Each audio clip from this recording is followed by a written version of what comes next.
Hi friends, Sahana form YouTube சேனலில் subscribe பண்ண எல்லோருக்கும் நன்றி. மேலும் சப்ஸ்கிரைப் பண்ணாதவங்க சகானா ஃபார்ம் யூடியூப் சேனலில் சப்ஸ்கிரைப் பண்ணிக்கோங்க. ஆடு வளர்ப்பை பொறுத்த வரைக்கும் அதில் ஆடு மட்டும் வருமானம் இல்லை, ஆட்டு எருவும் வருமானம் தான்.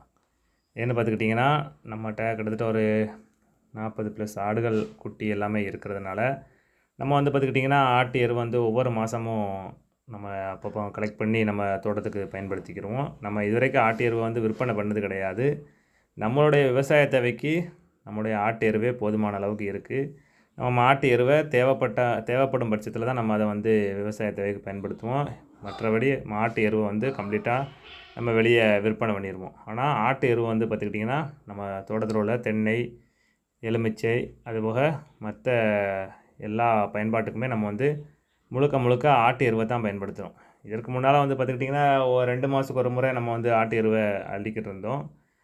இது கொஞ்சம் மழைக்காலங்கிறதுனால நம்ம ஒவ்வொரு மாதமும் ஆட்டு எரு வந்து கம்ப்ளீட்டாக க்ளீன் பண்ணிடுவோம்.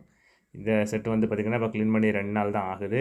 கம்ப்ளீட்டாக க்ளீன் பண்ணியாச்சு. திரும்ப அடுத்த ரவுண்டு விழ ஆரம்பிச்சிருச்சு.